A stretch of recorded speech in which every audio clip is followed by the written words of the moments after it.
Sports by Brooks on. My name is Brooks Melchior. I'm live in Los Angeles. Do this every day, noon Eastern time, 9 Pacific. Our producer today is Cam Smith.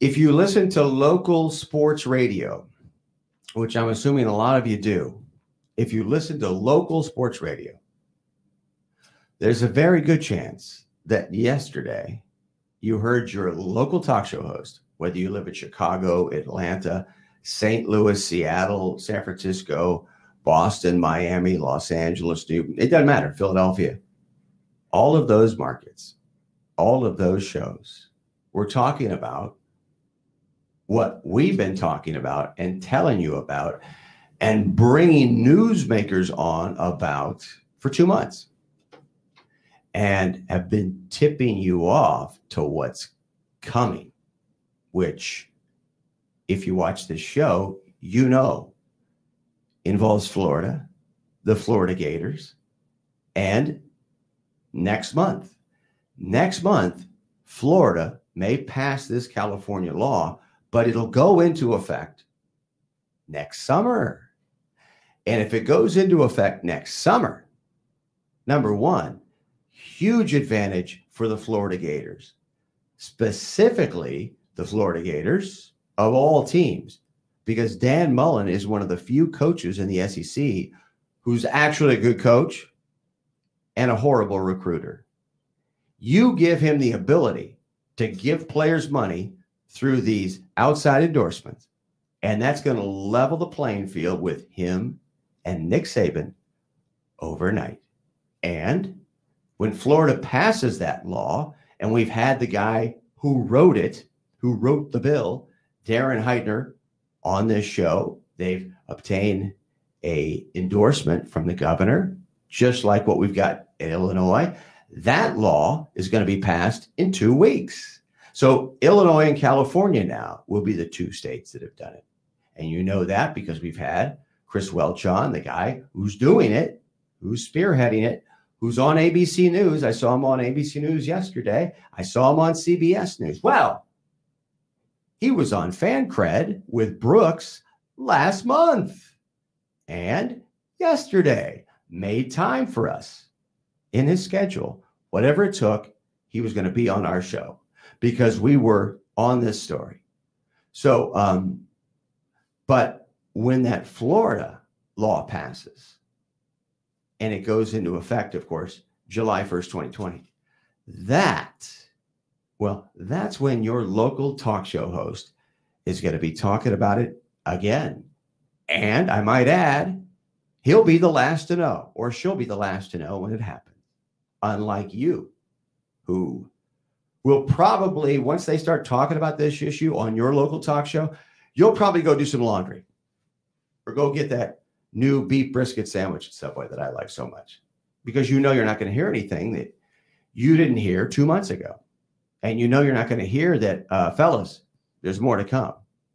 But specifically in the case of Florida, what's going to happen, why this is such a huge story. And it's remarkable how, well, I guess it's not really, it's the opposite, how ill-equipped everyone is to come to grips with it. And we have a great example today in Tim Tebow,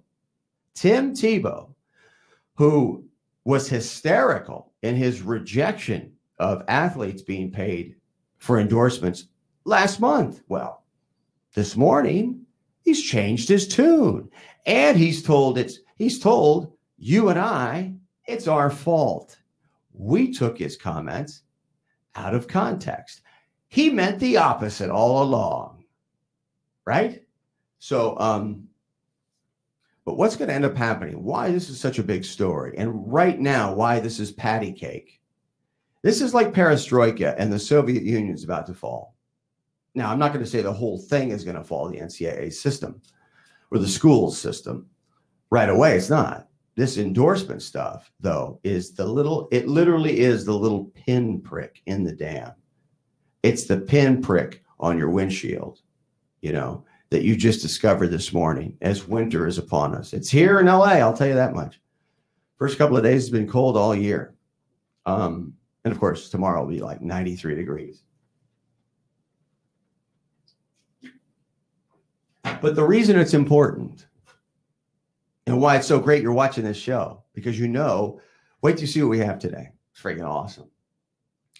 And by the way, we're going to talk to the guy who has broken the biggest story in sports this week. Mike Coppinger, boxing reporter. We've had him on before. He's the Adrian Wojnarowski of boxing, the Adam Schefter and Ian Rappaport of boxing. Mike Coppinger will join us live at the top of the hour. It's pretty awesome that we were able to snag him. It's a great get, because right now he is, talking to media outlets around the world about this story that he just came out with, that he broke earlier this week, involving boxing's biggest star, Canelo Alvarez, and what sounds like an irreparable break between Alvarez and his promoter and business partner, Oscar De La Hoya.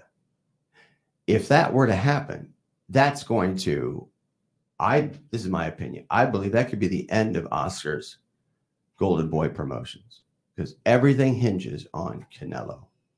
We'll talk to Mike about it. I'm just kind of shooting from the lip on that one, right? That's my impression. That's why we're having him on. And we'll get the latest stuff on that. So we have the #1 boxing guy on earth at the top of the hour here on Fancred.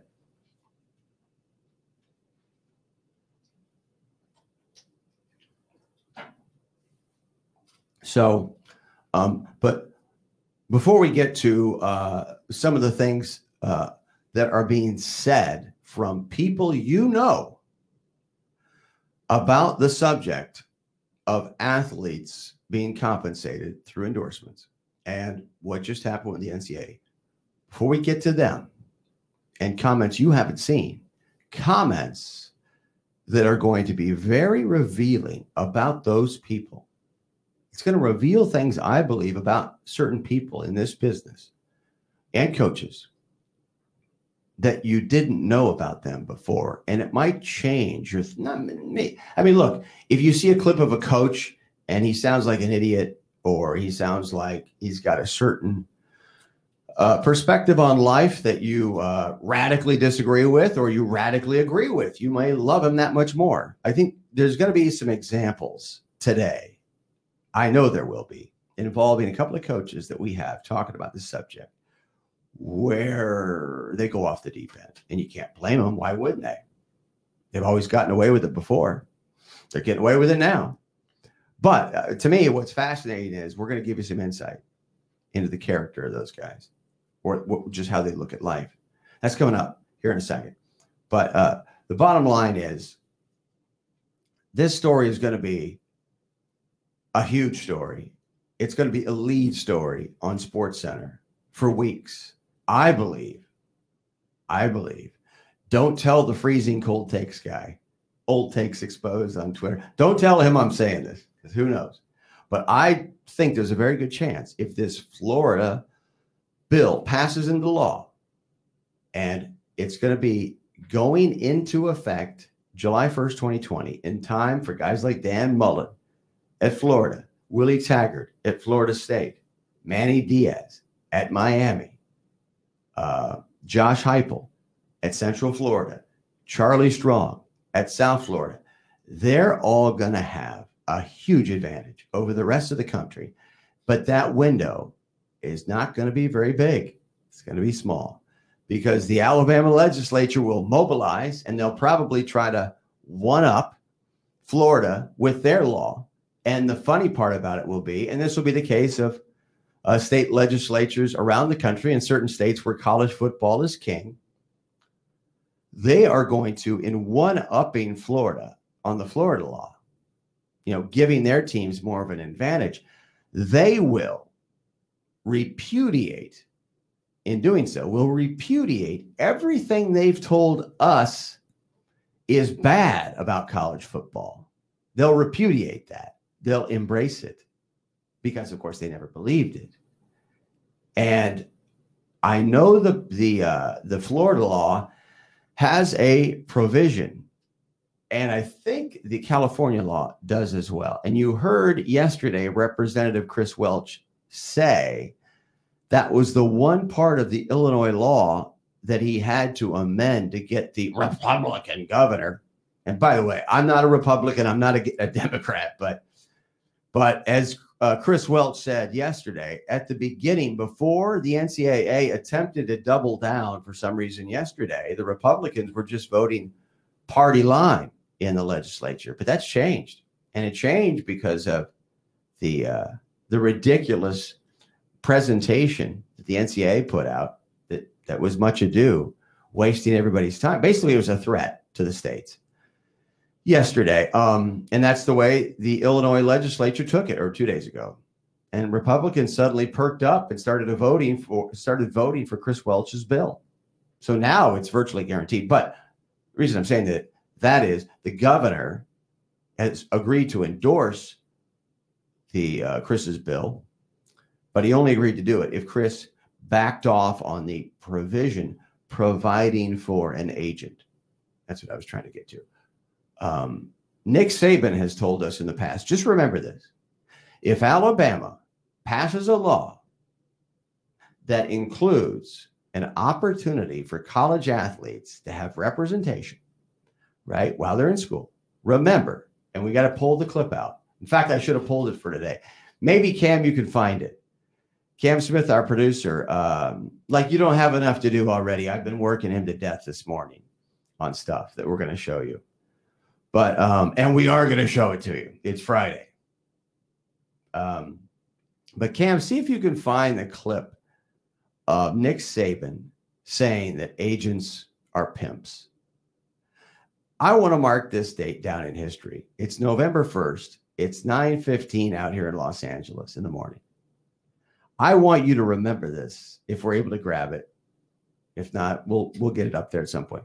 I want you to remember that Nick Saban once called agents pimps publicly, because I think there's a good chance in the next few months, Alabama is going to pass a law that allows endorsements based on name, image, likeness from outside parties for athletes, collegiate athletes, football players at Alabama and Auburn and whatnot.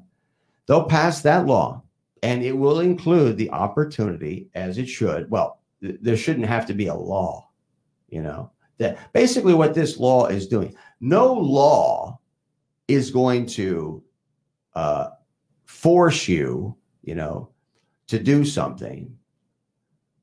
Those things are givens in our society. Now, they provide for penalties against breaking such laws. That's essentially what a law is. So in the case of in California right now, that law, what is the law? Because nobody says it this way, but the law has made it illegal for universities and colleges in the state of California to prevent athletes in college from obtaining endorsements and benefiting financially from outside third-party companies or whomever. It's designed to make that illegal. The schools cannot block a college athlete from doing that. That's what it really means. So, so in the case of an agent, to me, this is something that shouldn't even have to be covered. This should be a given here in the United States, a given. But there's so many things out there, and I'm going to show you a great example with our first clip, that so many things out there about this country that we're told, and we're told our whole lives, beginning when we're children in school. Children, and we're told by the political parties, and they equally share in responsibility for this, doing this. And by the way, the whole idea of political parties here is a red herring. When I hear people making a huge deal out of the history of the Democrat Party, whoever's saying that, just turn them off, walk away. because, you know, the behavior of groups of people, right, and what they've called themselves in this country in the context of political parties has changed dramatically. All right. The segregationists in the South were Democrats, and those Democrats actually did not allow the Republican Party on the ballot for gubernatorial races in states like Georgia, Louisiana. If you were voting for governor in Louisiana in 1958, there was no Republican candidate on the ballot. Today, the people who maintain not necessarily a racist ideology, but a conservative ideology, those are Republicans. And again, I want to reiterate that. I'm not saying that Republicans today are segregationists, gerrymandering, taking people's right to vote away if they don't vote in the latest election, taking them off the rolls. That was going on in the 1950s by segregationists. So it's a little bit like, think of it this way. All right. I'm not saying, I mean, the overt stuff is all gone. Of course, it's gone because it was pulled because of the threat of federal funding being pulled. That's why the segregation signs came down. They came down because the state of Alabama was told by the federal government, if you don't take them down, Lyndon Johnson, we're going to pull all your federal funding, which would have put Auburn University out of business because half of Auburn's budget is federal, not Alabama, but Auburn in specific. But, you know, think of all that. That's why those signs came down, just so you understand. And of course, we were not told that in school. But and I don't mind going down on this rabbit hole because I think it's important for all Americans to understand that when people start talking about, well, the Democrat Party is the party of slavery, right? When the Democrat Party has flipped, it flipped in the during the years of Richard Nixon. All right, so it's a very different animal today, and so, but. What's fascinating, and why am I talking about this? I'll tell you why. What we're about to watch, and I'm going to poison the well on it, I don't care. Mitt Romney, Republican, ran for president.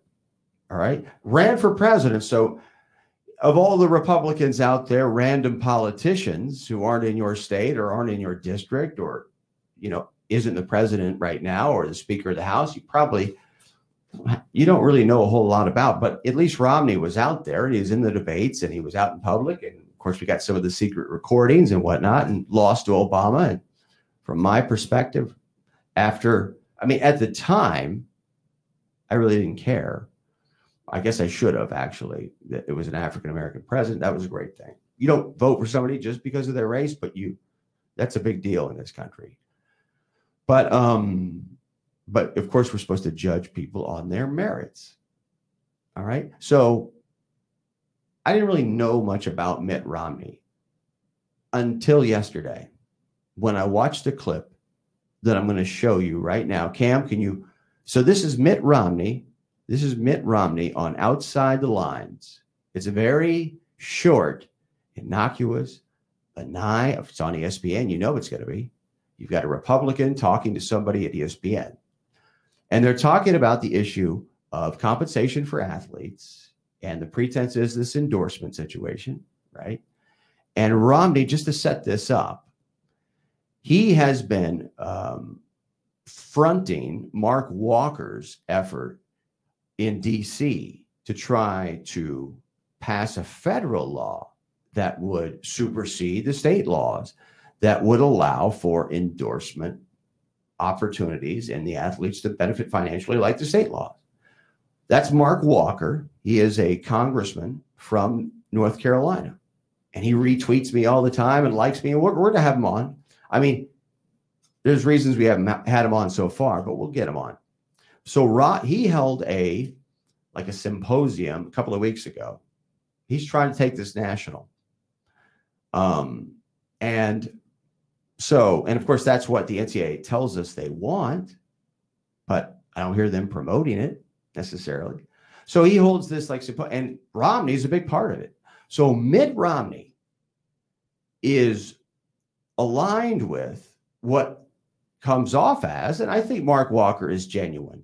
You know, so far, I need to really drill down. And the reason he hasn't been on yet is not because I don't think that he's genuine or he's a Republican. I don't care about that. He is a Republican. Don't care. It's nothing to do with it. But he hasn't been a top priority so far. Chris Welch has been a priority. People like Darren Heitner, he's a priority because their laws are about to pass. Their bills are about to pass. Mark Walker's isn't, and it's not going to, in my opinion. But Romney is affiliated with him. He was at this thing, this presentation a couple of weeks ago. And so I was thinking to myself the whole time, well, that's cool. You know, Mitt was involved with the Olympic Games, and I guess he feels strongly about the issue. And then he was on, and so it makes sense he would be on us outside the lines. Again, former Republican, remember that, Republican candidate for president, and a guy who, even though his father was a very prominent politician, worked in the private sector, made a lot of money as a guy who was running essentially a hedge fund, right? Free market capitalism. That's Mitt Romney, all right? So that's why I laid out the situation with political parties and what they represent. They represent nothing. They switch. You know, your ideology, or whatever that may be, whatever the label du jour is right now, if somebody's trying to strike upon that in history, ignore them. So, but play the clip now. This is 4 minutes or so with Mitt Romney and Jeremy Schaap of ESPN talking about the issue.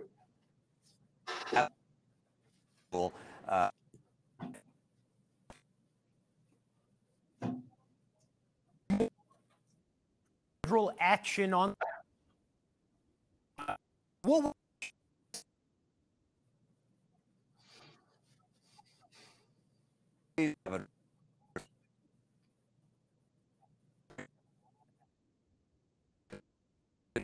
ding.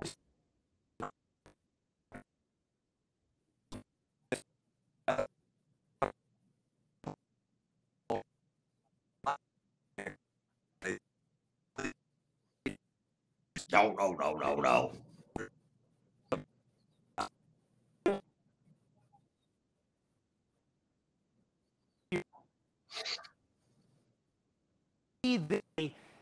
As a delay, or is it actually an embrace of a new model? Well, I think given the California legislation and the fact that the Board of Governors is saying, yeah, okay, we're open to this idea, that suggests that there's actually going to be some movement here. And if not, why, I think Congress will act to make some movement, because I think we recognize it's just not fair to have these athletes giving the kind of time they give to their sport and not receiving any kind of compensation or remuneration, particularly at a time when they come from very, very poor families in many cases. But look, what you can't have is a couple athletes on campus driving around in Ferraris while everybody else is, basically having a hard time making ends meet. And you can't have a setting where some schools that are in major markets or have big sport followings, some schools are like the honeypot, and everybody, all the great athletes, all want to go to those handful of schools. Then you kill collegiate sport. So there needs to be some adjustment to the whole name, image, and likeness approach to make sure that we don't create those problems. Of course, some would say, Senator Romney, that in the interest of equity, if you're a quarterback at Oklahoma or Notre Dame or Florida State, wherever you might be, you deserve to be getting more money than someone who's on a non-revenue generating team. Well, if you're a Division I school, I think it's going to be appropriate for players in those schools to have some remuneration in addition to the scholarship funds that they receive. But I don't think you can have an athlete at a school making $1 million a year at that school and lording it over everybody else on the team and everyone else on the campus. That's what they're going to get when they go pro. While they're in school, they're still a student athlete.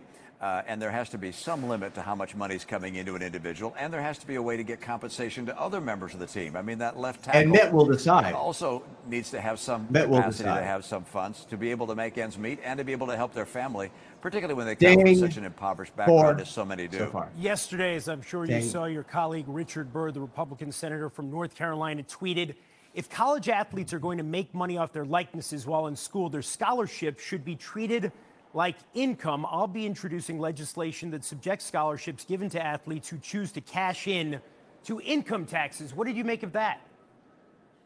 Well, I think it's a little early for that. I respect his perspective and honor him as an individual. So, you know, I want to listen to that very carefully. But I think we're really early in the process. And I think if the idea is that there's some people that are going to become millionaires or multimillionaires in college, why, then you do talk about, you know, wait a second, what's the tax implication of that? But I'm not looking for something of that nature. I think if we go in that direction, we'd be really harming the nature of collegiate sport. You really want colleges and universities across the country to be able to recruit the best talent without just going to a couple of places. And if that happens, why I think you're going to see us not coming to the kind of problems that Senator Burr is concerned about. We know the California law is supposed to go into effect, assuming other things don't happen, in 2023. Where do your efforts proceed from here? On what timetable? Well, I'm going to be working with Senator Chris Murphy. He and I are working on this same area, and there are other senators and, of course, Congress people doing the same thing, looking at this area to make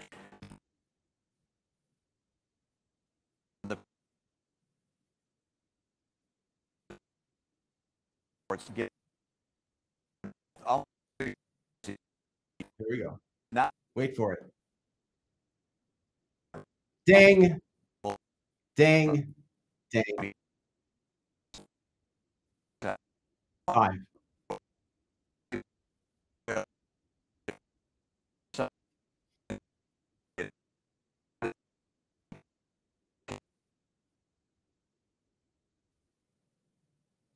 Five times. What was I doing? What the hell is Brooks doing? Is he losing it? I think Brooks is losing it. I mean, the guy disappeared for 45 years. Came back. Of course he's losing it, right? No. What I was counting was the number of times Mitt Romney, in the context of compensation to college athletes, mentioned poverty, the financial condition of those college athletes. Every time he talked about compensating college athletes, he connected it directly to poverty. Understand that? So that is the pretense for compensating athletes. Who decides what level of poverty you need to be at and how much you're going to be compensated, which, by the way, can't be any more than anyone else on the team. But wait a minute, maybe not the entire team is impoverished. Nonsense talk. That's what we're hearing from him. Who decides who's in poverty? Who decides how much money they make? Why is it that in college, for some reason, Nick Saban can make $12 million a year. Dan Mullen can make $7 million a year at Florida, and they don't go to court and sue each other because one guy's making more than the other. But if we give you money as a college athlete because you're homeless, and if you're homeless, you're impoverished, you can't entertain me and my buddies on the weekend, Mitt Romney and his buddies. If you're homeless, you can't do it. So we're going to give you a couple of bucks to live in a flop house, right? And we'll decide. An anonymous bureaucrat will give me a call on my cell, and then I'll tell them how much to give you. Just enough, an allowance, right? Because, you know, that'll ruin college football if you make anything more than something to subsist on, right? Republican nominee for the president of the United States from Utah, one of the most conservative states, in the United States. Mitt Romney, my friends. Now, I mentioned, all right, maybe I didn't mention this. We're talking about political parties. Another thing for me, as I said before, if somebody mentions the Democrat Party or Republican Party in a historical context, they're being intellectually dishonest or they're ignorant, one of the two. If they're trying to tell you that the Democrat Party today is the party of slavery, it isn't. It's not. And they know it's not. But so the same thing kind of applies in a somewhat different way when people cite the word socialism or they cite the word communism. And you're hearing that a lot lately. Again, it's like, well, 1947 called and it says hello when I hear socialism and communism. I mean, this goes back. And, in some of the research projects I've been involved with, I've studied, I've looked at old newspapers in the United States. And this is pre-World War I, and this is pre-Lenin, where you had politicians in our government citing socialism and communism because you had Karl Marx out there. But there wasn't anything like the Soviet Union, and they were still doing it. You talk about a red herring. You talk about bullshit, citing socialism in any context. So let me tell you why. Socialism has never existed, and it never will exist in terms of the government of a sovereign nation, because it cannot exist. Because at the very top of the implementation of socialism, there has to be a person, a live human being, who decides what's equal, who gets what. And of course, that goes against the basic principle that justifies the existence of socialism. Who specifically, when somebody brings the word communism up to you, who specifically decides what everybody gets and what's equal? That's the crux of the point with Mitt Romney. And honest to God, if anybody in public life has ever portrayed socialism, as we understand it, it's what he just did. What did he say? The amount of paternalism in that 4 minutes is like off the charts. That's a 10. That's an 11 out of 10. What's paternalism? Paternalism was, and I'm being serious. I'm not saying that Mitt Romney is a racist. That's not what I'm saying here. Kind of implied it a little bit with our current situation in our country. I think we should have more of an embedded empathy for people of color because of recent history. And unfortunately, none of us really know that history. That's the problem. But and so in the case of Mitt Romney, I want to be specific. I'm not accusing him of being racist. I'm not. But paternalism if you say the word paternalism in the context of, white males, or of his age in the South in the 1950s, they were the definition of paternalism. They would say to the press, politicians, they would say, black people here in the South, that's not the word they would use. Everyone who lives in our state, they're happy. There's no conflict down here. Outsiders are stirring the conflict up. They're patting black people on the head, keep them in their place, keep them over there. They don't participate, in any of the things that were guaranteed in the Constitution, but they don't complain about it, and we all get along great. Paternal, and you treat them like a child. And I spent like 4 or 5 years on this over time. I think when you talk about the marginalization of black people in the first half of the 20th century, probably all the way up to about 1970, a huge part of it was not acknowledging that Black people were anything other than a big kid, a child, right? That's what Amos and Andy kind of represented. You can't take Black people seriously. They're not in our league, white people, intellectually. That's really the central tenet, I think, of racism in later years. They just don't have it in them.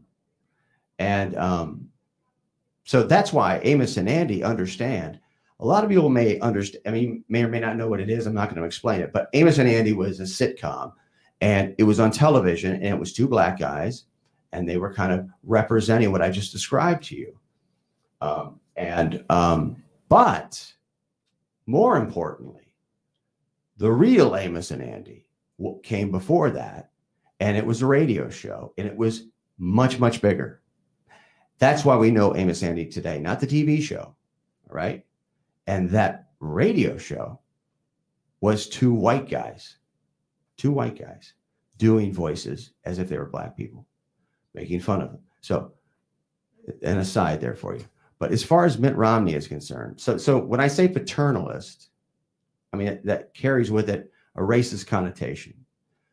And maybe I shouldn't even use the word, but there's no other word to describe the way he just laid that out.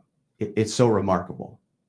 It's so monstrously hypocritical and ignorant and willfully ignorant.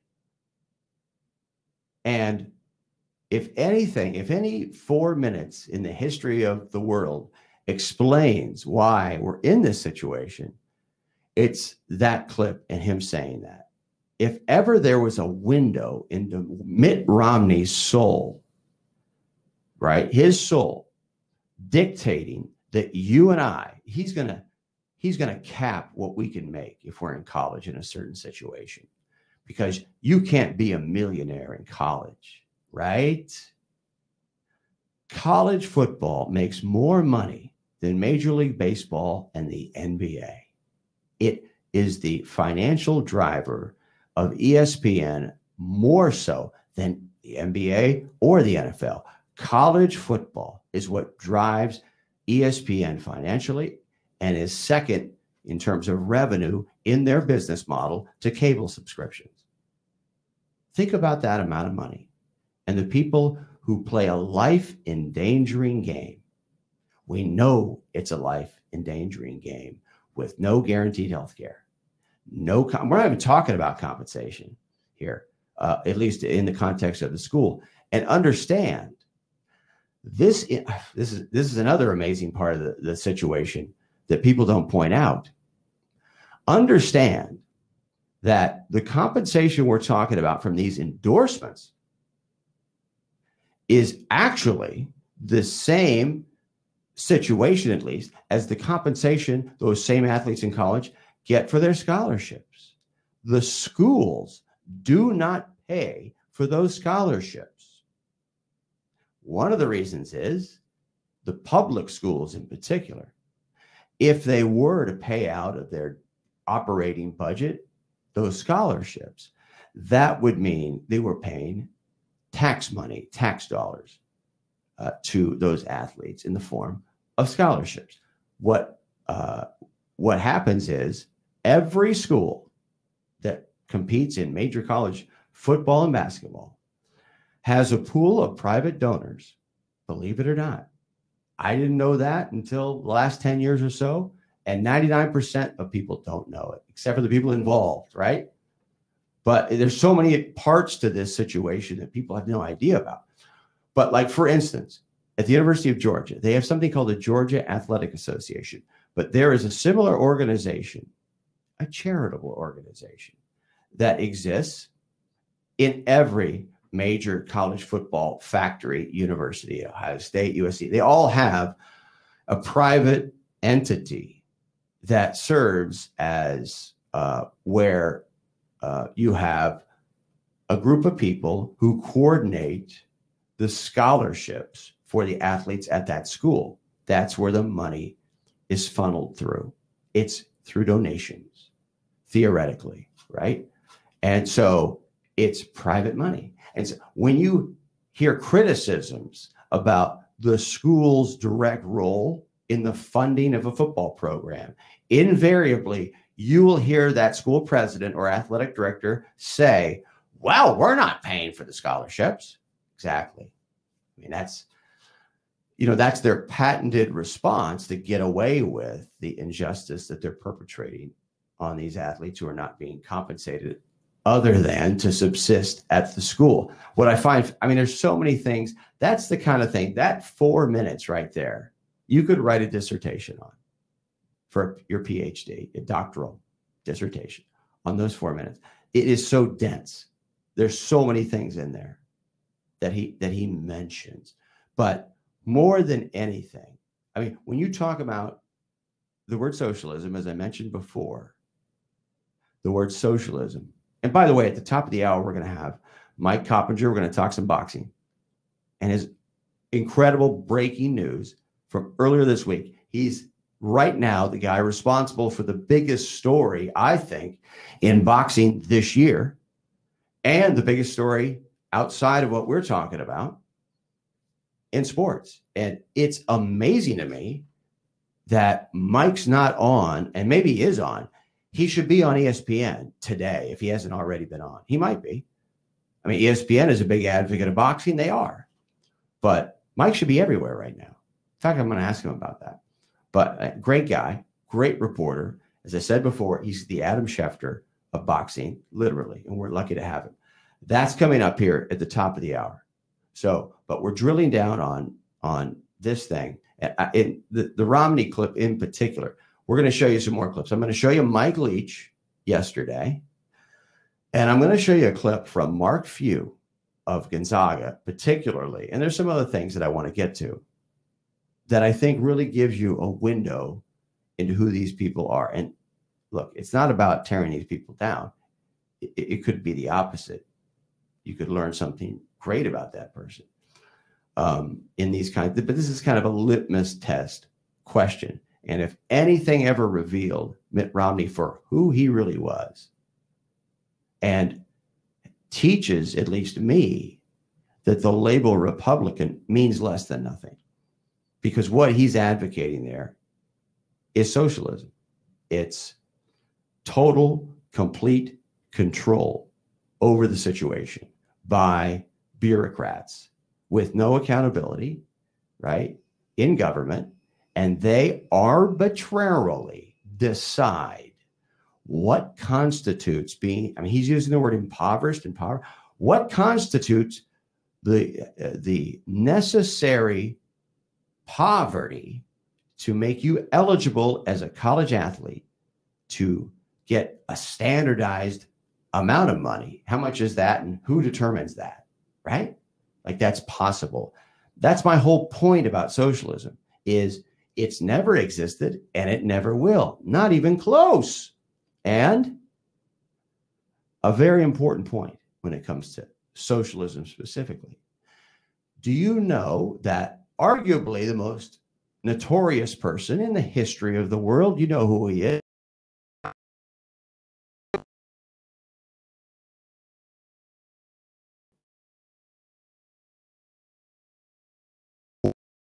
He was a socialist.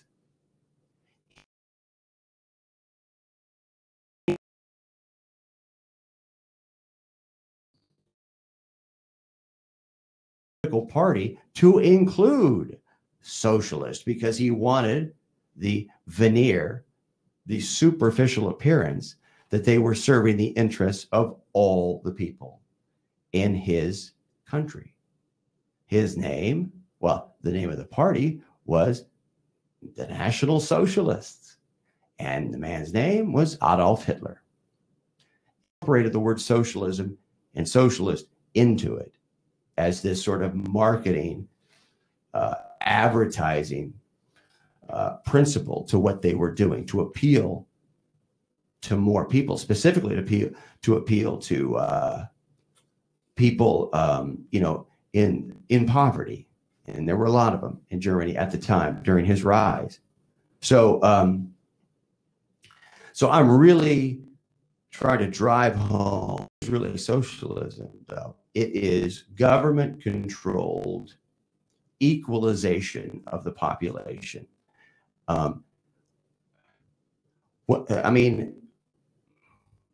When you think about the fact that the athletic department have free cars, rental cars, that they get every year. After the end of the year, athletic department employees turn their cars in and get new cars. That's like $13 million a year for Dabo Swinney. And we've got this guy, Mitt Romney, coming on and saying, states can't be making millions of dollars, right? You know, they don't drive around Ferraris. They don't stick it in your face. They don't. What about the logo now? Look at that trophy. The college football trophy, it looks like the Lombardi trophy. There's no NCAA logo on there. Nobody's moved the part about these being students. What you see on ESPN, and that's what in your mind, and have that knowledge went to process. I mean, like the circuits in my brain are for him. And so the key point is, and I sent a tweet out. I directed a tweet. If you can't tell, I'm triggered. This is the definition of BS.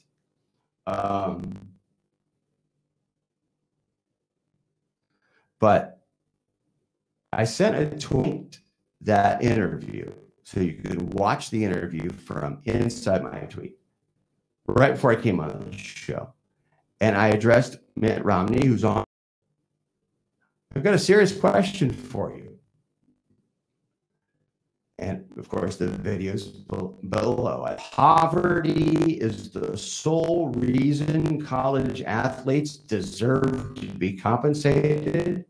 Determines how poor an athlete has to be compensated.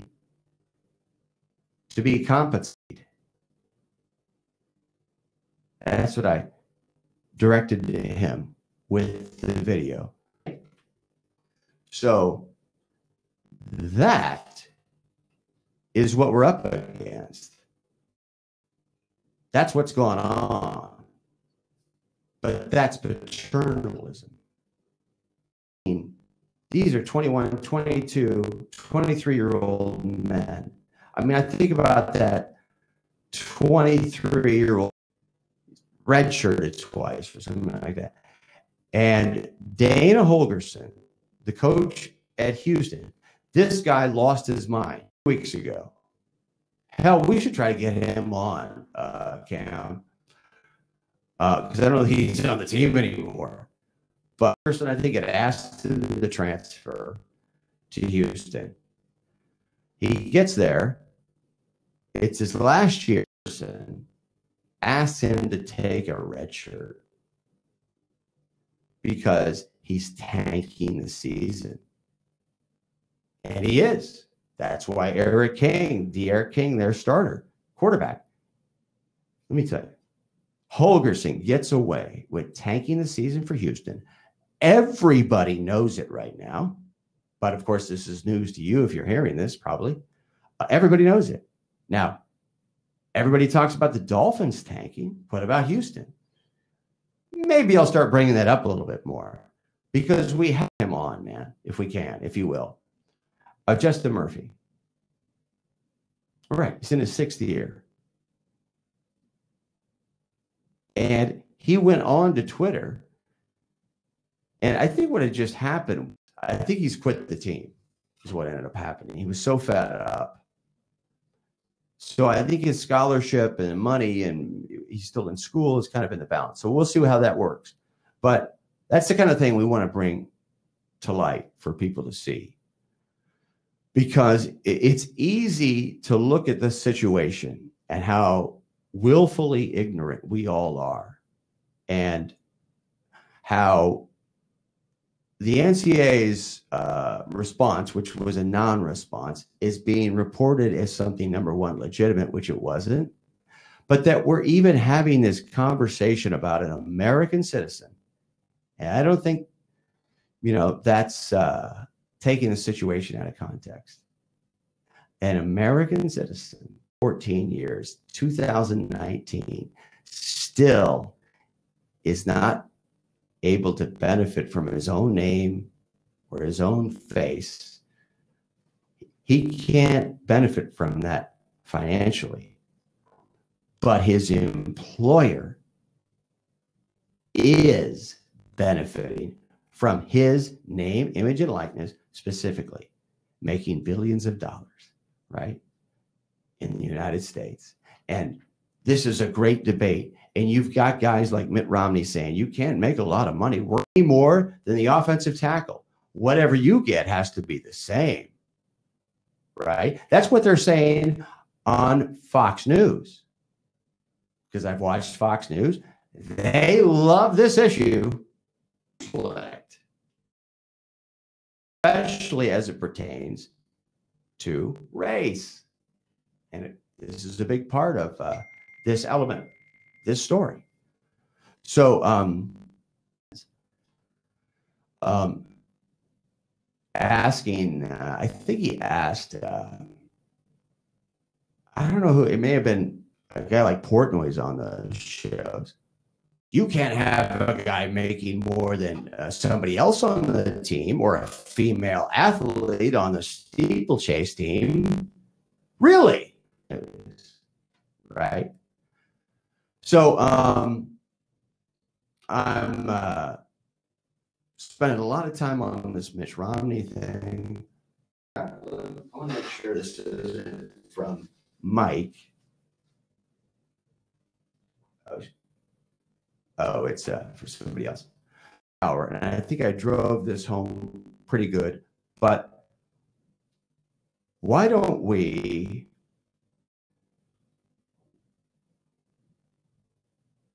have a shorter clip. I think I may have sent it to you yesterday. There it is. It's number 12. Just to drive this point home, because we're getting close to Mike, and I don't want to run a long clip. Once we get through Mike's interview, we're going to. Bosworth has weighed in on this. Nah.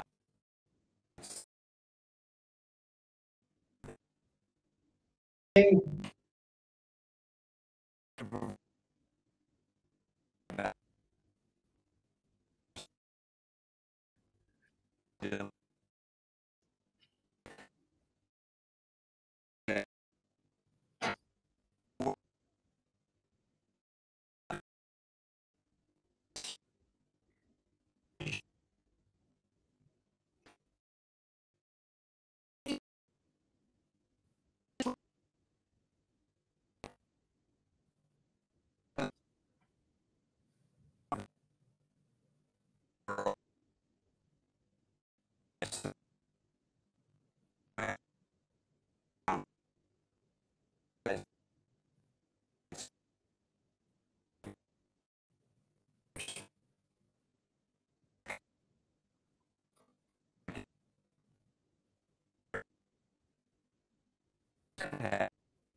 You're just the man to do it.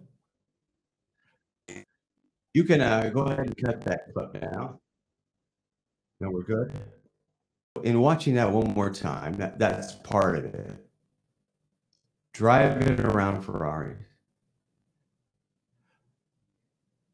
It's like Mitt Romney's like a guy. What is he going to come up to me and say, "Hey, Brooks, how much money do you spend on cable? You really don't need all those channels. Trust me on that.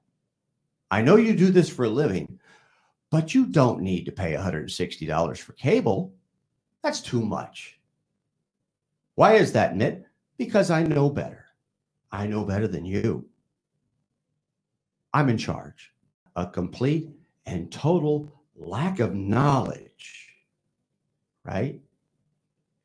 And the fact that I have no way to connect with the people who are actually involved because I grew up and was essentially handed everything to me my entire life, thanks to my father. Right? That's Mitt Romney. If he's gotten religion and he wants to try to do something, I mean, he's doing more harm than watching that. He makes it sound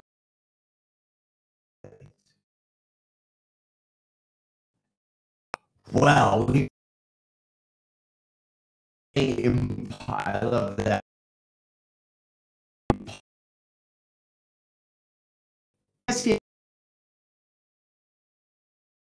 Are fine.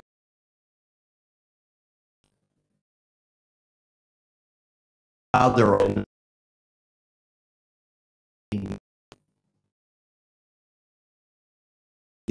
long hitter. It's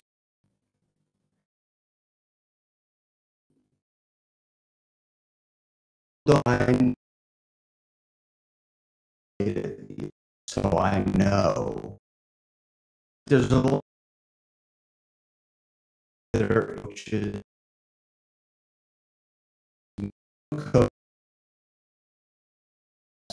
Their team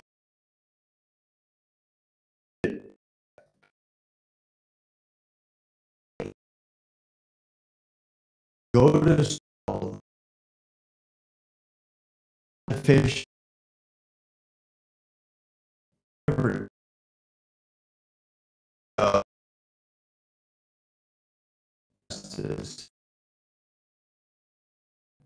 at LSU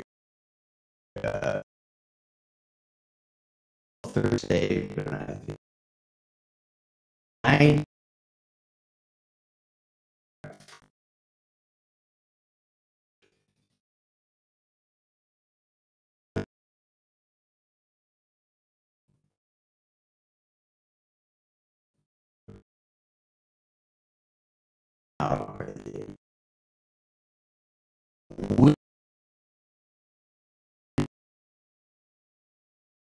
life, of course,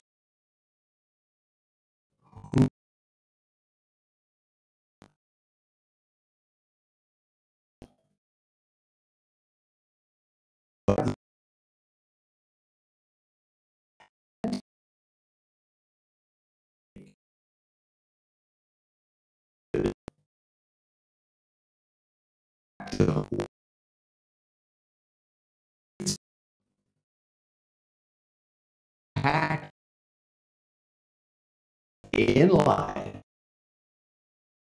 has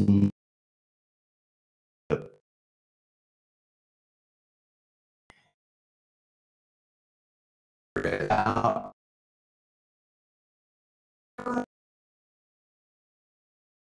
self given, but what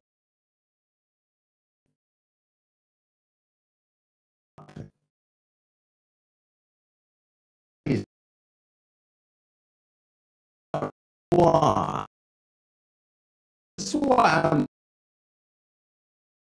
long this took place that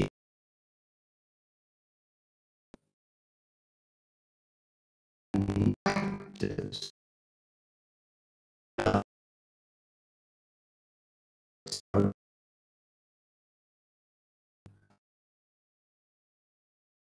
or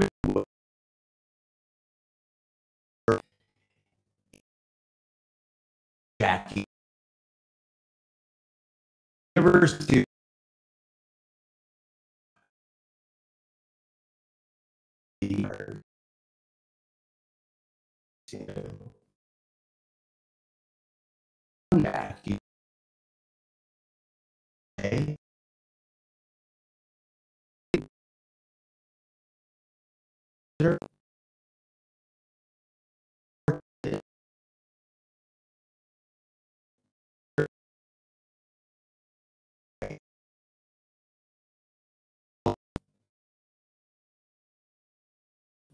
Not making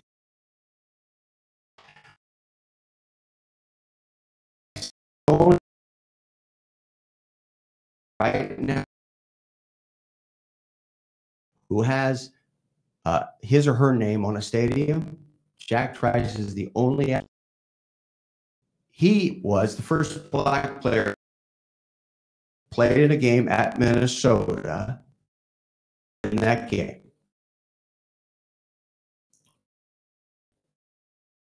yeah, we'll so in the context of that, or try this you've never heard. At some point,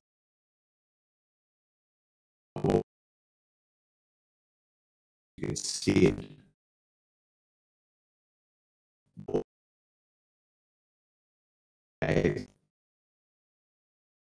Price at actually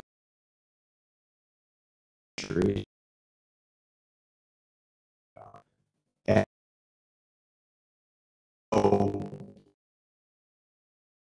to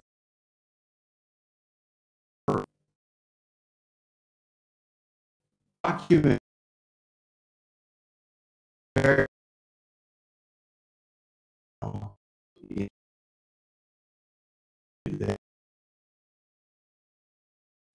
that we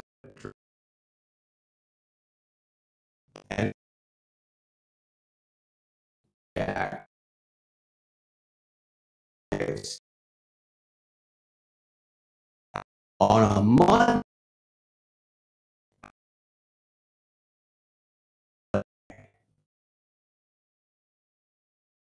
core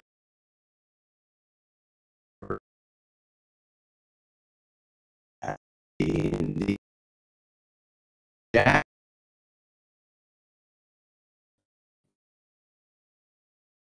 that the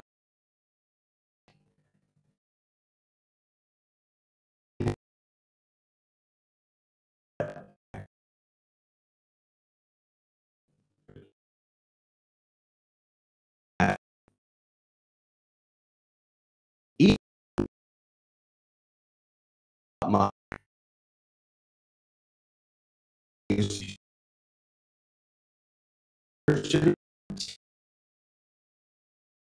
and that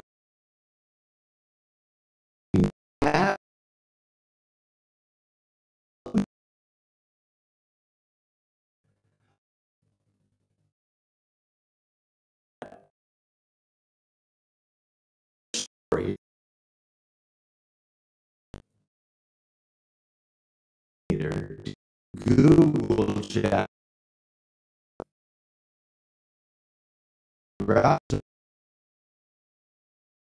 I budget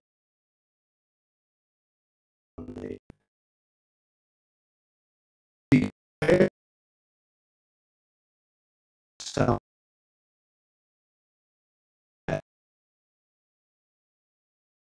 great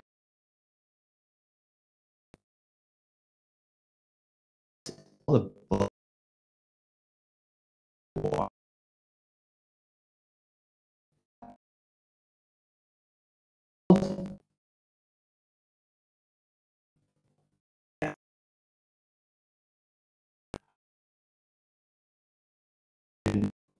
is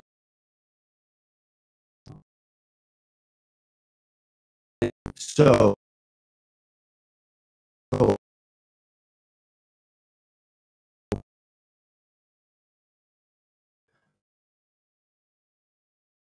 if you store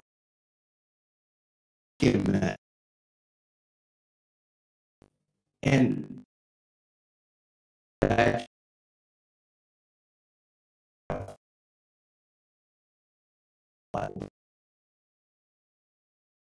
happened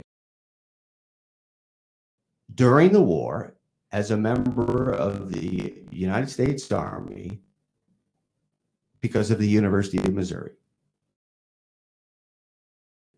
So that should be, I meant, they came out part like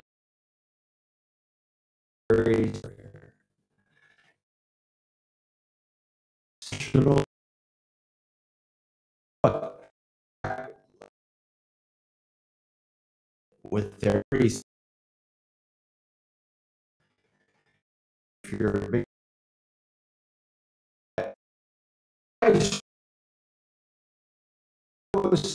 uh, um, of what his functions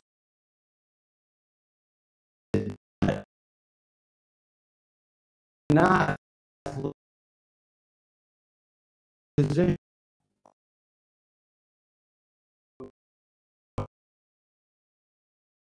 Missouri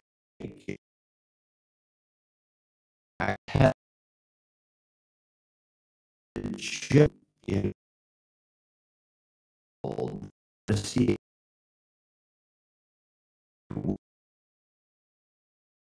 player, not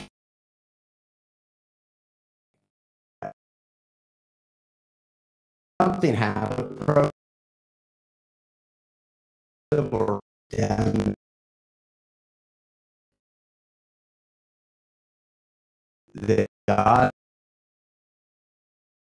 has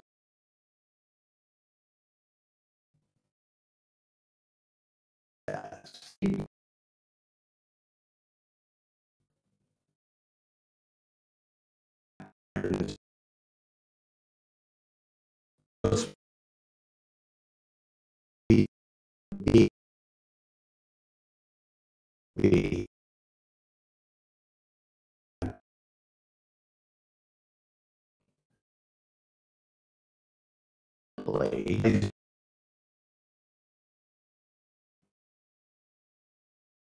we all this, and I don't want to get into why we don't know because that's not something that I'm well versed on right now. Maybe I will be in the future. There's a lot of assumptions, but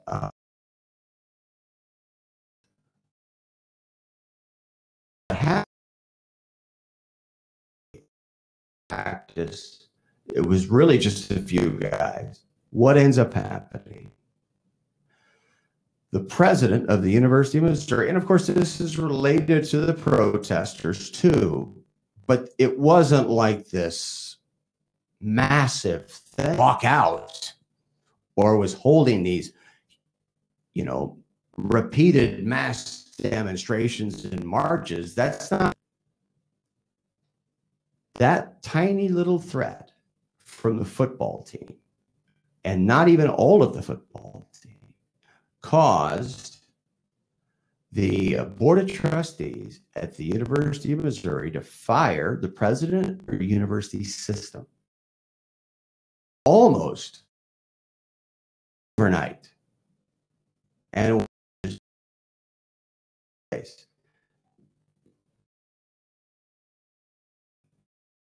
that he gone because just the meeting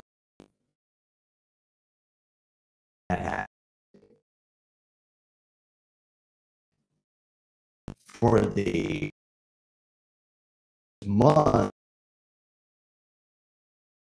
and demonstrations and the protests were taking place on campus. and these were isolated protests that were going on. It wasn't like a huge campus-wide thing. He wasn't fired until the football team got involved. And that, to me, was a very telling moment in the overall history. And so now, remember, I opened the show and I go, yesterday, whatever city you were in, they were talking about what we've been talking about for 2 months. The people that we've had on this show for 2 months who have made the news, right? And so when I'm evaluating what I'm going to do on the show, I mean, and what the reason I'm here, I think it's really about what I think will engage people of interest. But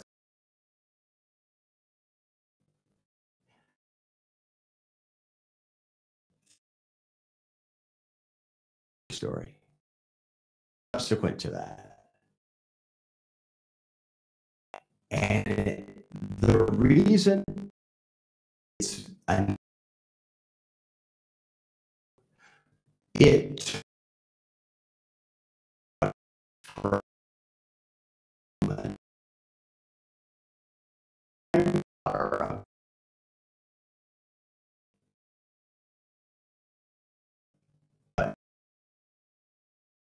or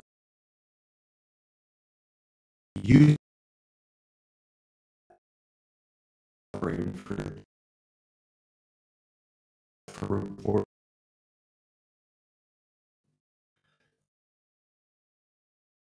didn't know it's unthinkable that would really sport to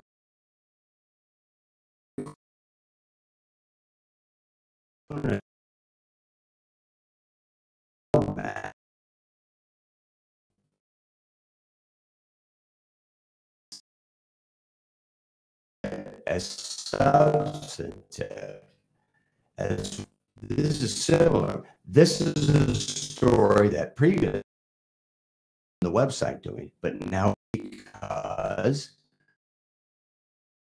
do it in live real time where we're talking to Representative Welch. As I've done this show, I know a lot of lawmakers now around the country from this story.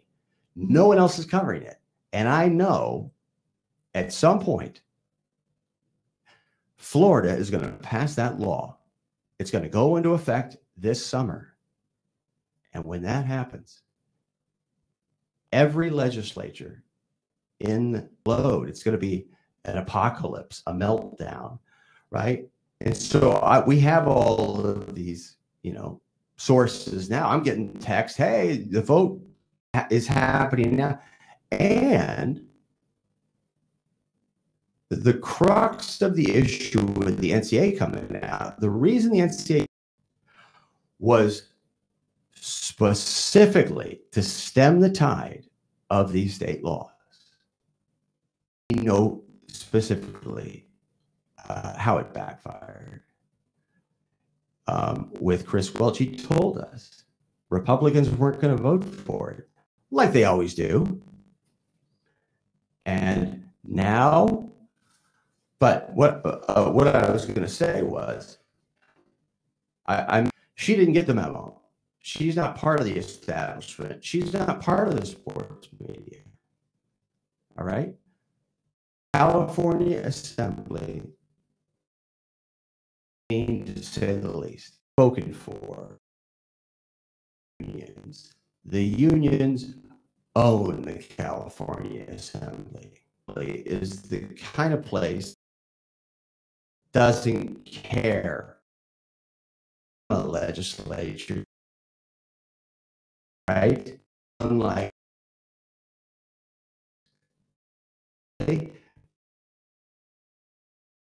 bought that Sarah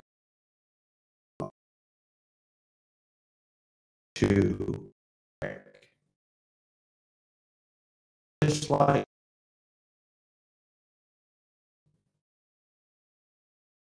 five guys came out and told the media, we're fed up, we're not going to practice.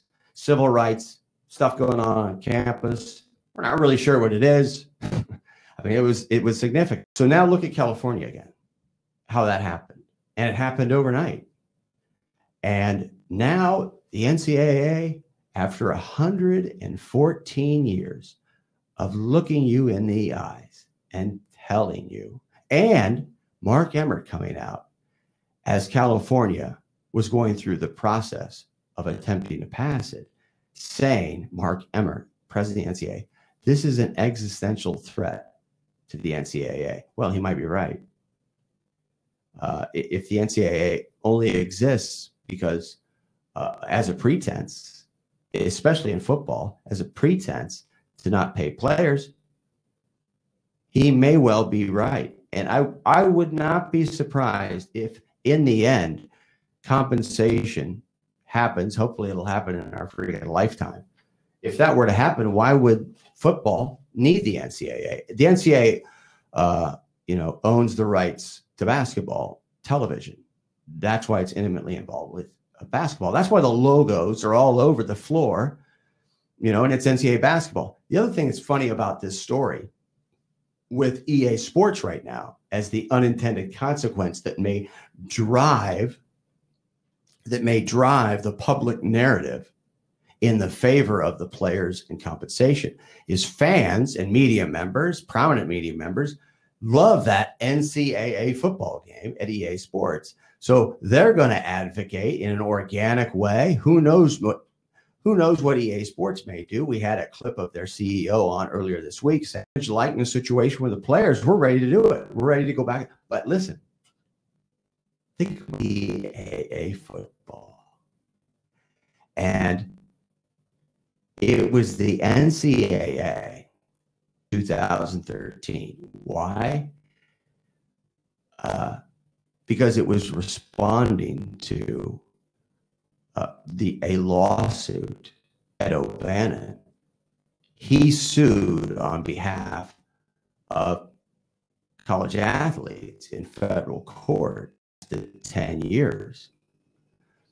And he sued for the right to his own name, image, and likeness that has huge reverberations today. That's what created the idea and standing up for college athletes. It was Ed O'Bannon. Well, when Ed O'Bannon got a judgment from 10 years of going through this ridiculous case, and it's all documented in a movie, Box, it's a 30 for 30. It's the best 30 for 30 that was made. It might be the best. Who's part of that case? This is the germ formula law that we have today. Get a judgment. Judge acknowledged the injustice here, and the benefit financially, like video game, which is the whole issue.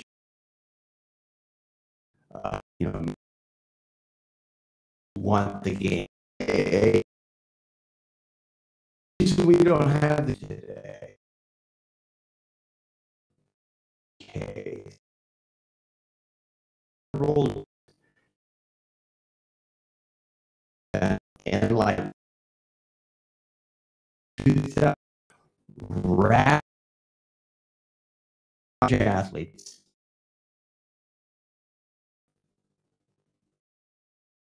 with EA Sports. Shut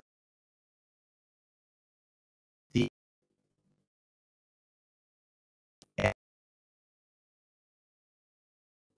hurt me.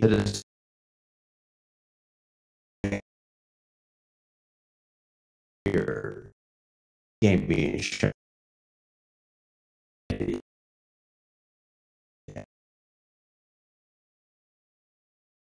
Make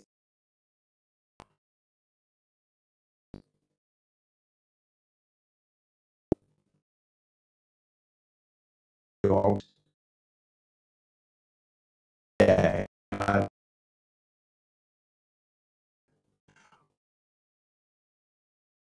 people. You just make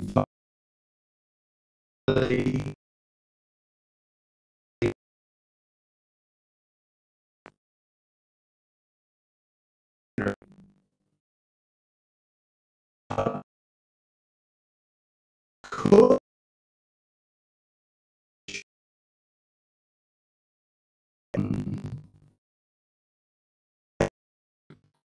One, I think that first take is they took It's good for from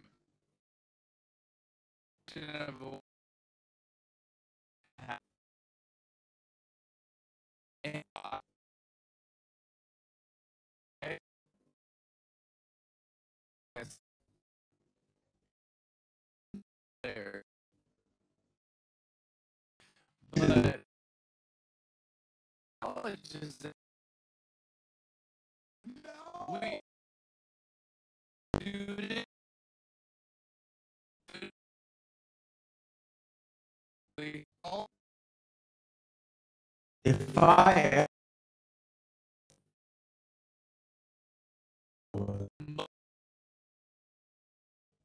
ways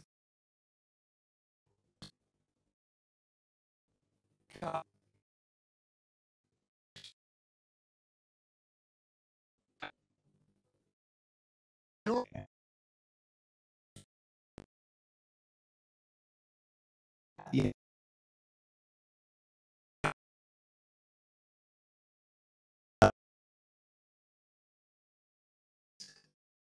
they need to help their family. They're there to go to college. Is their family? Tua's family now living in Alabama. The story there. A couple of weeks ago, Ryan Halladay was moved from San Diego. It's unclear that situation.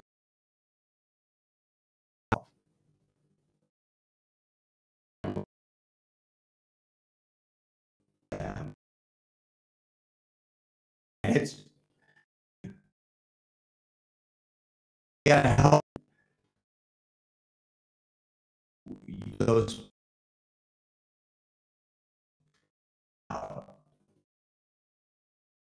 reasons about it. That's why literally I'm ready to say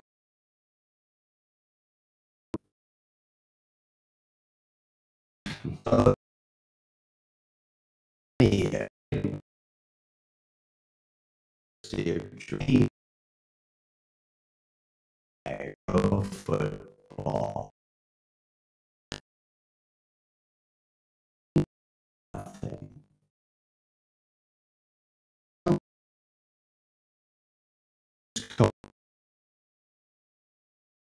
What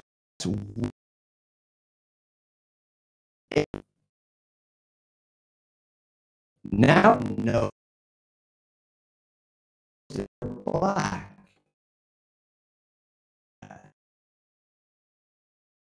Real, not real.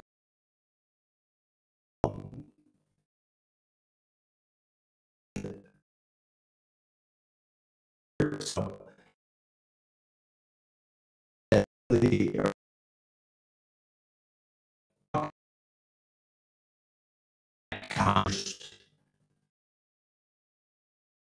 But so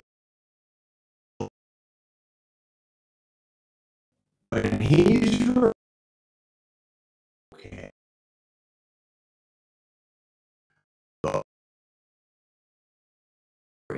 about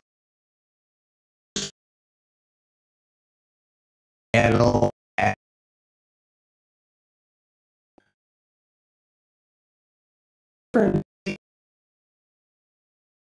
the NCAA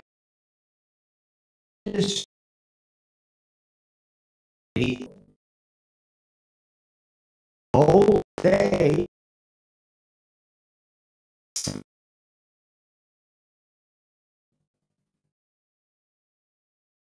photo error. The,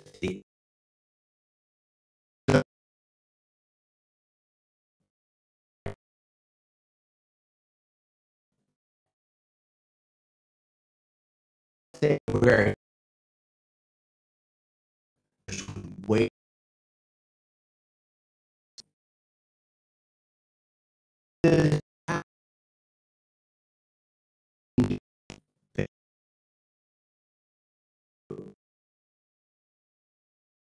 that's what they're doing. That's what they're thinking.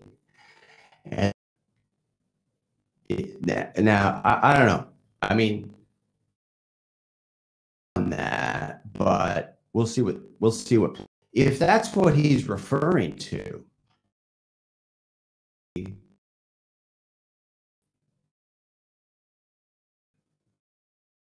Worth above and beyond somebody else in America, except a job, right? Except for that job. You're not allowed to make more money to be paid by a third, the local Tuscaloosa. I'm not allowed to kill me. I'm not allowed.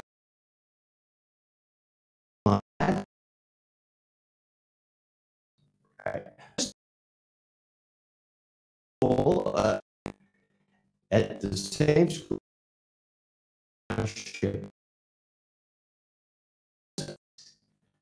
right?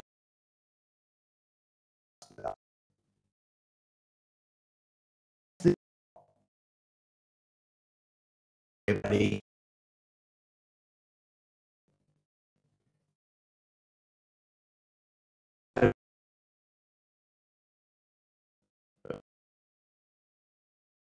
homeless in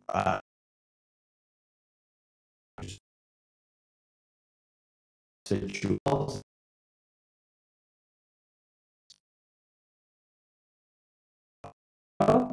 because one is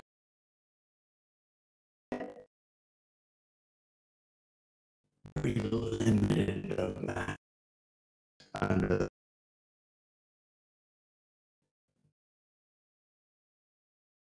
the side.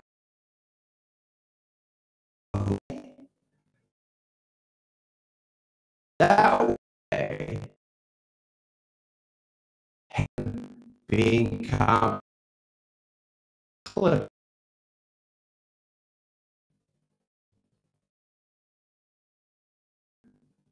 Yeah.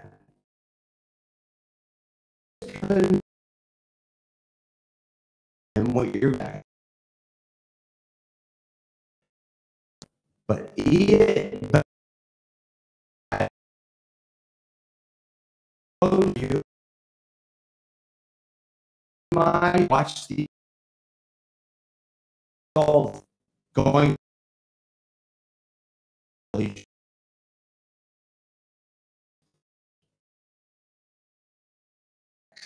David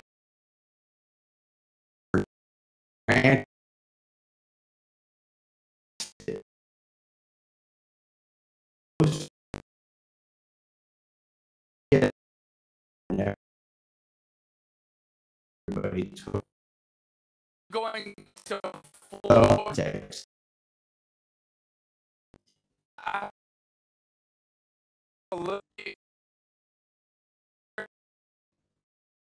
think my work, like, I didn't make it about. I knew for the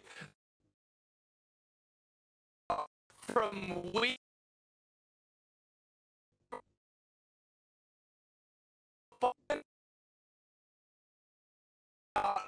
And yes, I know we fast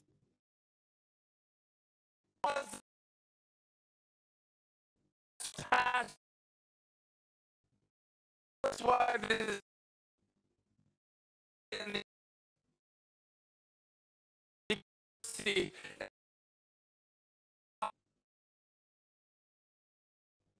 chip and your dollar.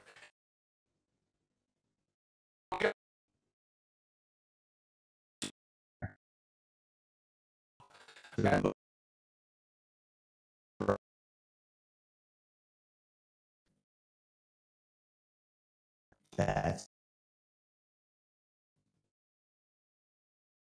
to describe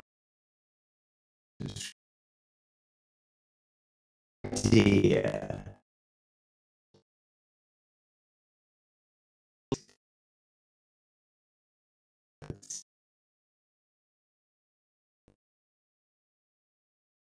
What?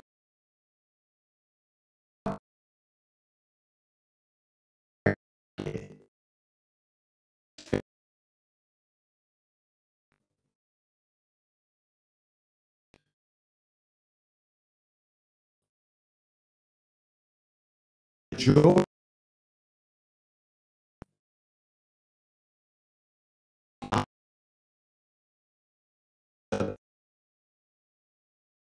law big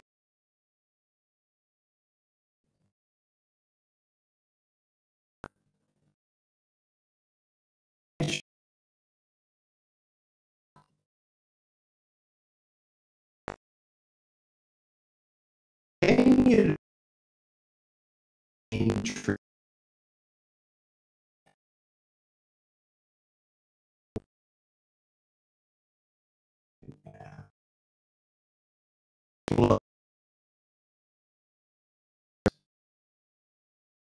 Just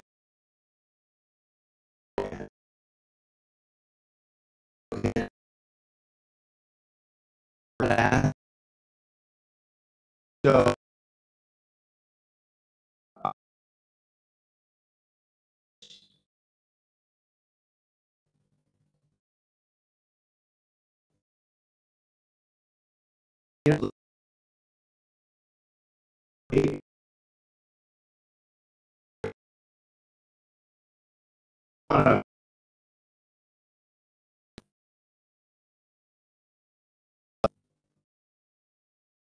this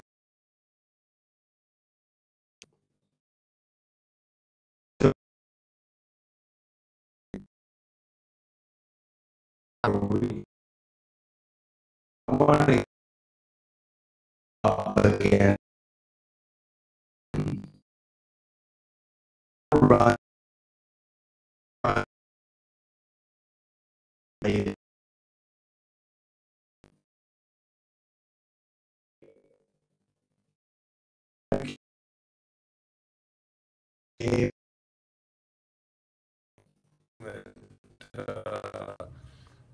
it'll depend how they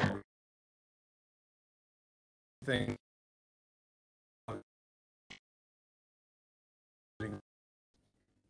bad for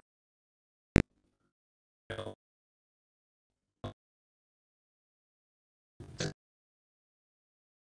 try to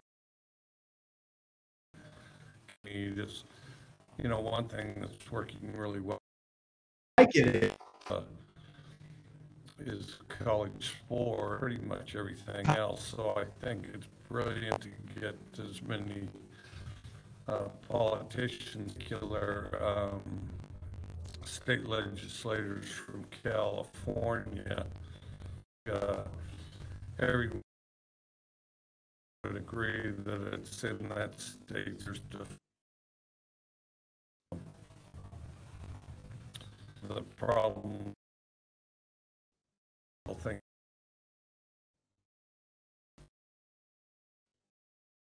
is people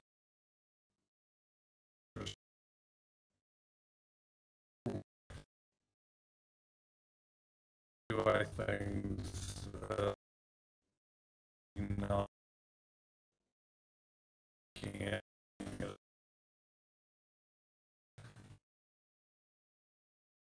As far as the He uh,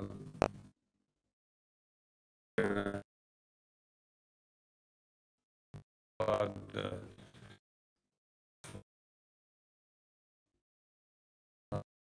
may have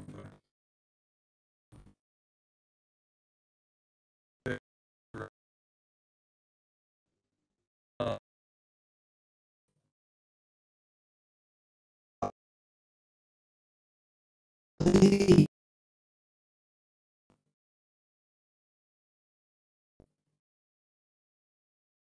and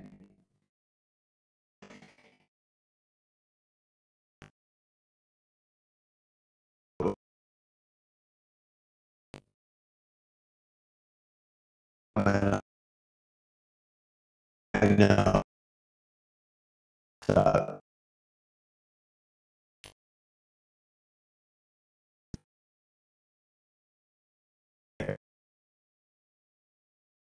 there you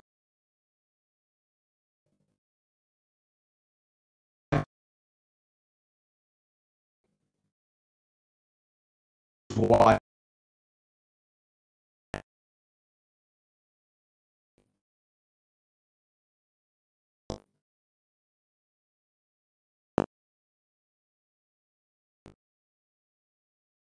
I uh,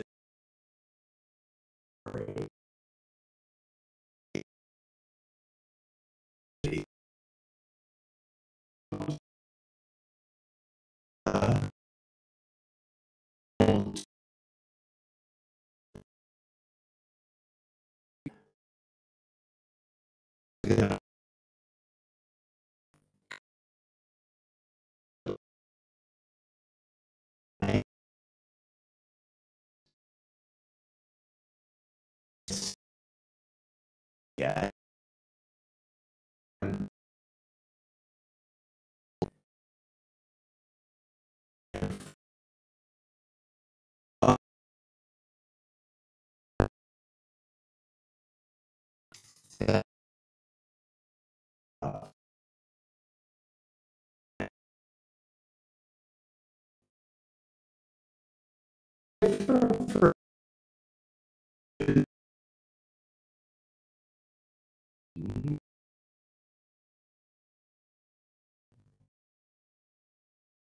A guy named Mark Few, who you probably heard of, from Stadium, interviewing him on this subject. If you could bring the Mark Few clip up, and then I'm going to address the California image likeness deal, not just in California. How coaches get to be this.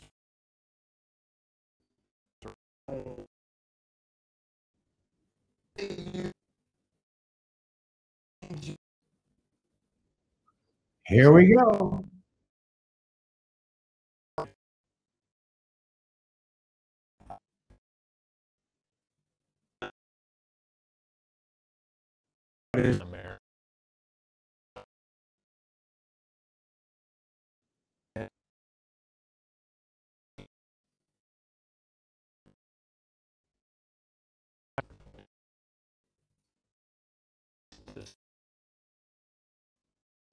Disgusting.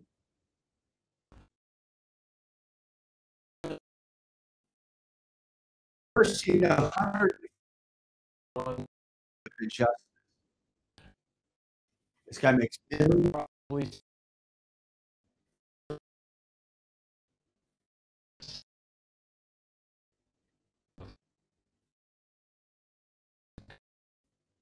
I,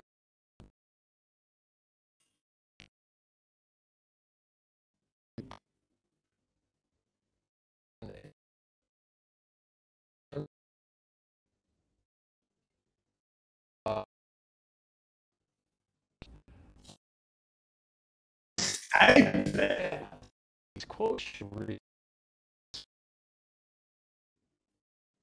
about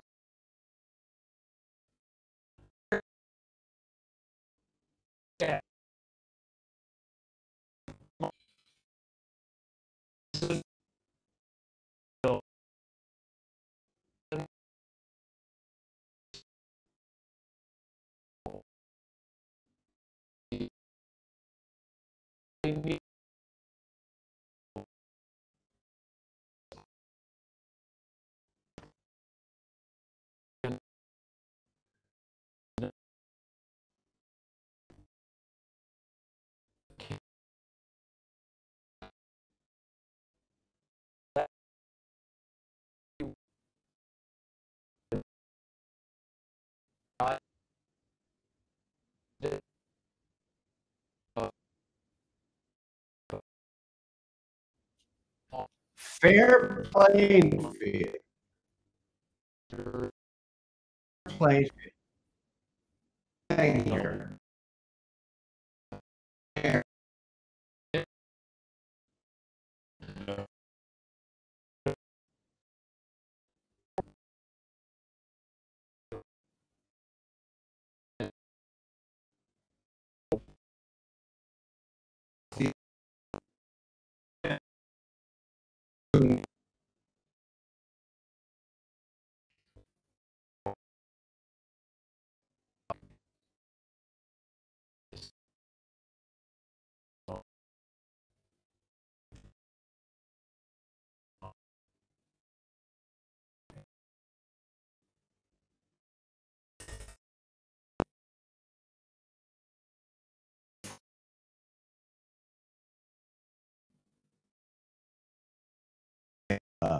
Everywhere. Your locals talked about it this week. Hey, Ansi, about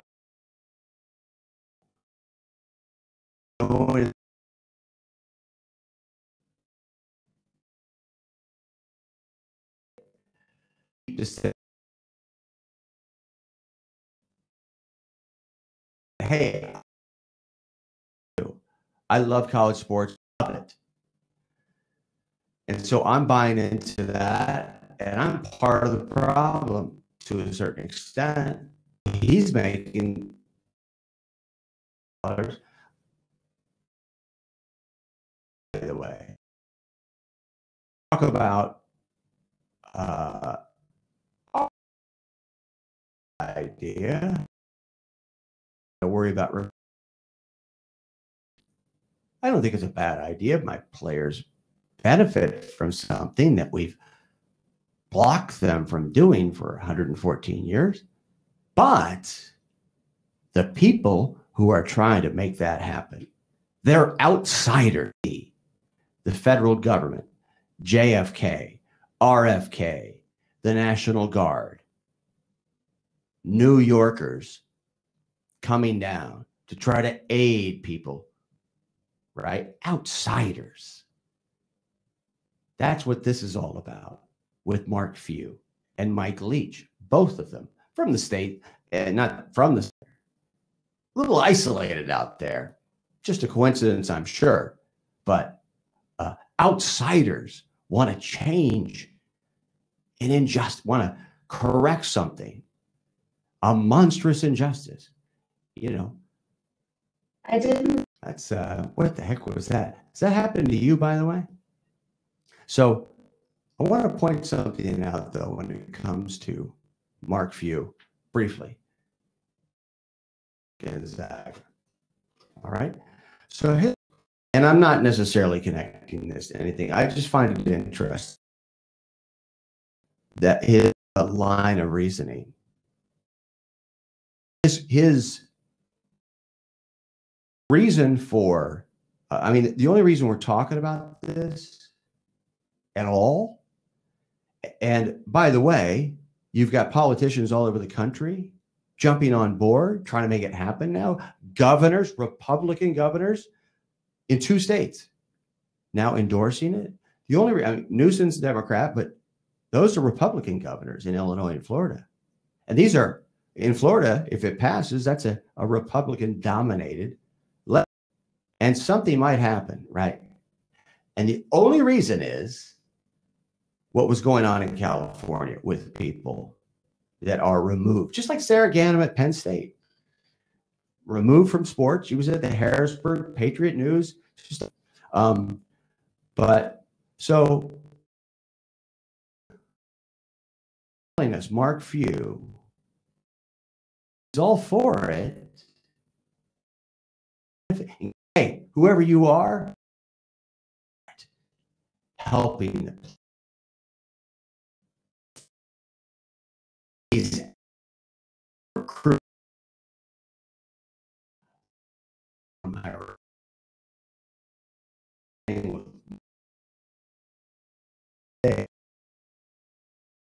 how dirty it is. All the homeless, poor people that Mitt Romney was referring to, right? All those people, they're the problem. If this is going to change, it shouldn't change because of those people trying to do something good, trying to correct 114-year injustice. Now, let's look at his roster. Check the roster. Let me see here. You have an African-American on the Gonzaga basketball team who's from Mali. You have an African-American on the Gonzaga basketball team who's from African-American, who is from Spokane, Gonzaga, and and then you have who are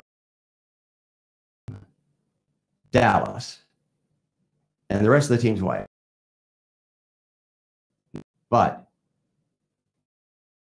that you look at how the Europe, and that's Gonzaga, but he is recruited.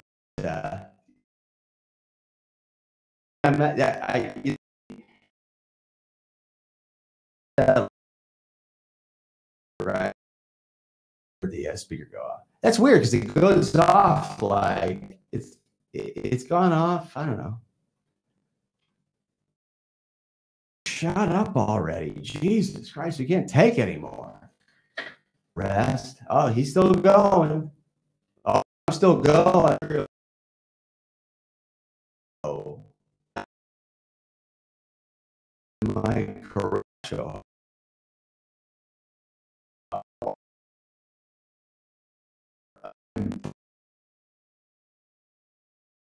Number M at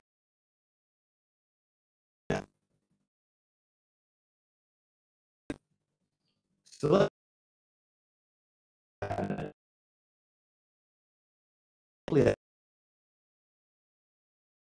one from no.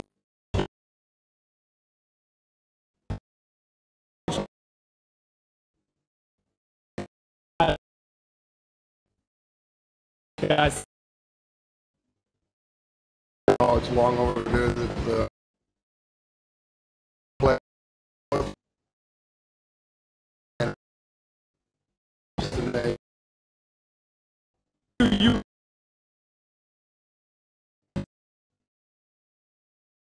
Injuries cut your career short. It's going to happen to every athlete. At some point in time, you don't stop playing because you stop loving the game. You stop playing because your body tells you you can't play the game any longer. How much money do you think you left on the table by not being able to get paid? The Boz you were bigger than probably 95% of the NFL players. And I ain't worried about what I left on the table. I'm worried about what I can put on my table. So I'm just blessed to be in an opportunity that I can do what I do and still have fun doing it.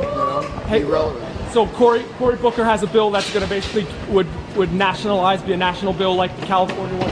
Is that a good thing if all the schools start having to do this? Who's paying for it? Well, I guess the schools are the one. Well, there's enough money for some sports, but how are you going to take care of the other sports? So all sports are important. But it would I guess it would be endorsements. Like, let's just say the Boz when you were in college. Let's say the local car dealership wanted to pay you to do commercials. The car dealership would be the one paying. Yeah, but then you lose.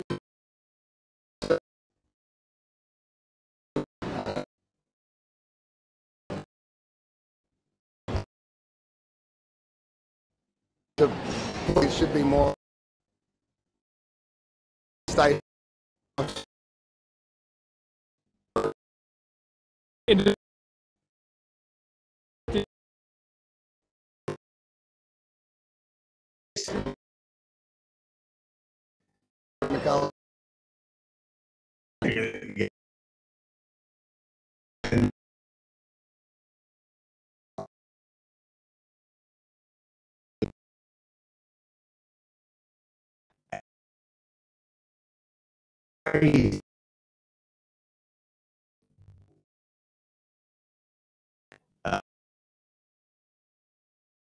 A heck of a lot.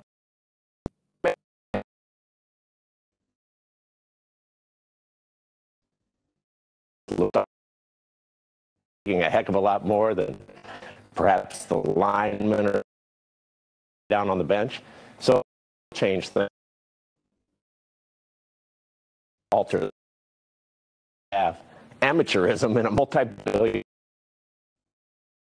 It's tuition, a little bit of stipend on.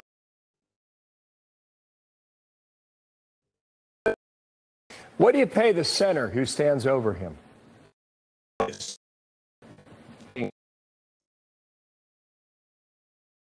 Right.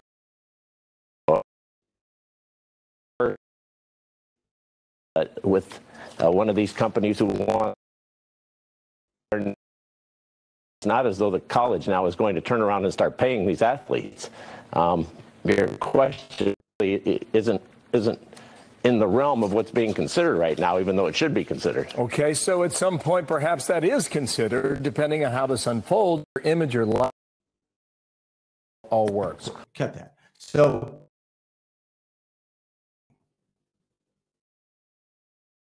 the people that you're worried about, Bill, are the athletes, boss. That's people that we're so concerned. The tennis team, okay? Those people, ships. Of the people maybe getting to benefit. The people who Mitt Romney tell us are impoverished. They're impoverished. But the guys on the tennis team, we've got to worry about them. We got to worry about the women's golf team that travels internationally, and they all do. We got to make sure they get as much money and others at Fox News.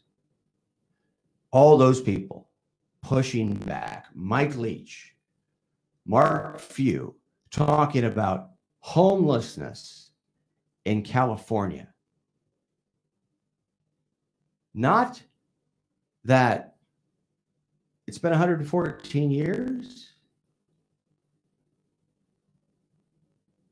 Free market absolutists.